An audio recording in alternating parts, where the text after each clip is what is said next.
to a place.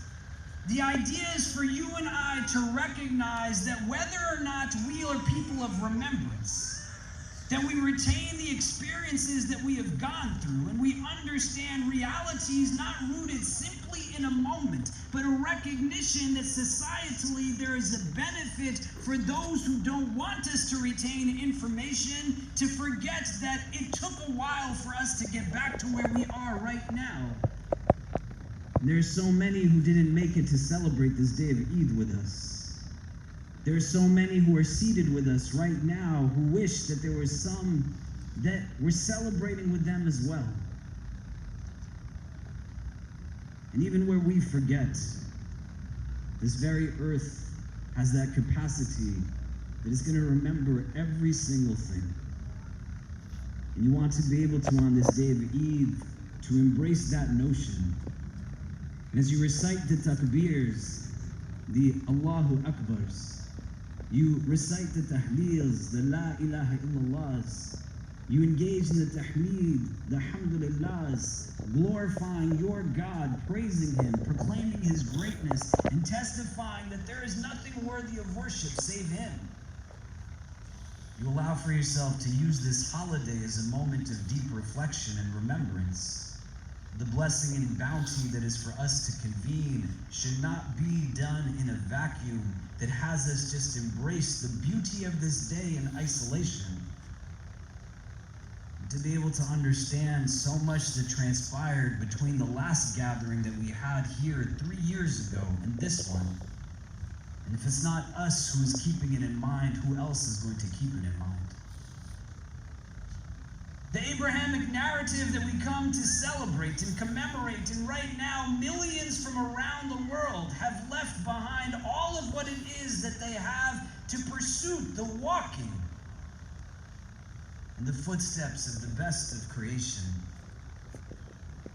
Honoring the rights of Abraham, Hajar, Ismail, peace be upon all of them. In a pure act of devotion that recognizes that in reality, the deepest relationship we want to transpire to build is the one with the divine. And you see within that narrative so many moments of reflection that you and I can ponder upon.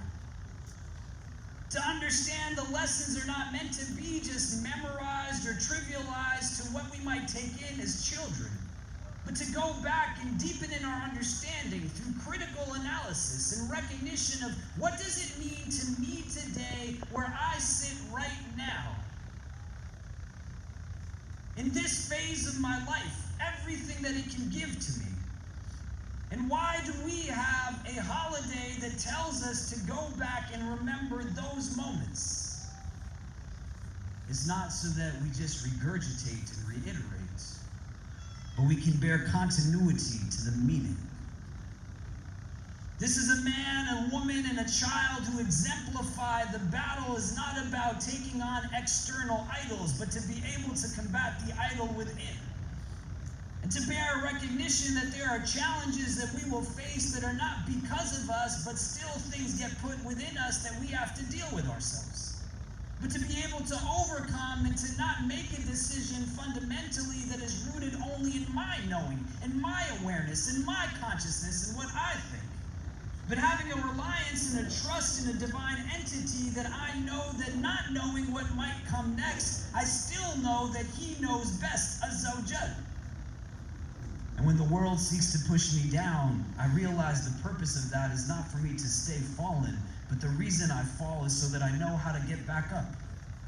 When somebody seeks to put me in a box that I'm most definitely bigger than, I'm not going to confine myself or suffocate myself in that, but with a deep sense of unapologeticness, with a sense of pride and dignity, I can lean on the people around me in community and not be a spectacle or do it for show.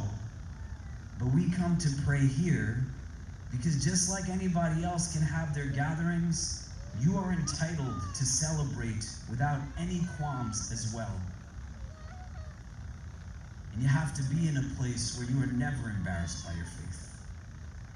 It's the greatest gift that each one of us has been given, alhamdulillah.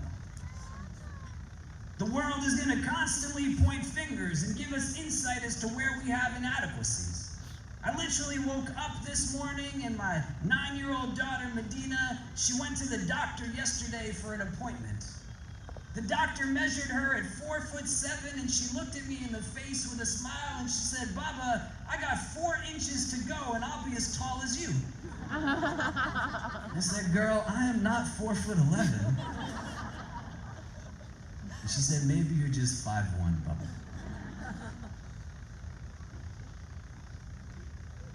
If my sense of self is rooted in affirmations, of submissiveness to things that are going to always give me a sense of inadequacy. If I worship a physical body, then I'm going to die 1,000 deaths over as this body ages. But if I recognize it's a vessel of a soul that was made and created, but created for eternal existence, I'm going to take care and provide, but not in pursuit of vanity, but because the most precious part of myself is housed within this.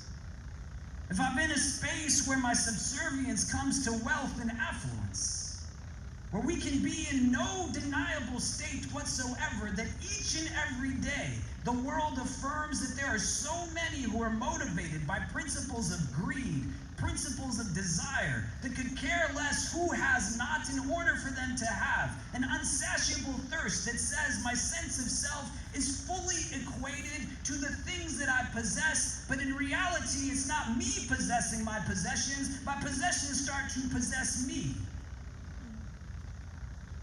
And the worship of that wealth, that status, none of it's going to ever be enough. And these stories, these narratives, what they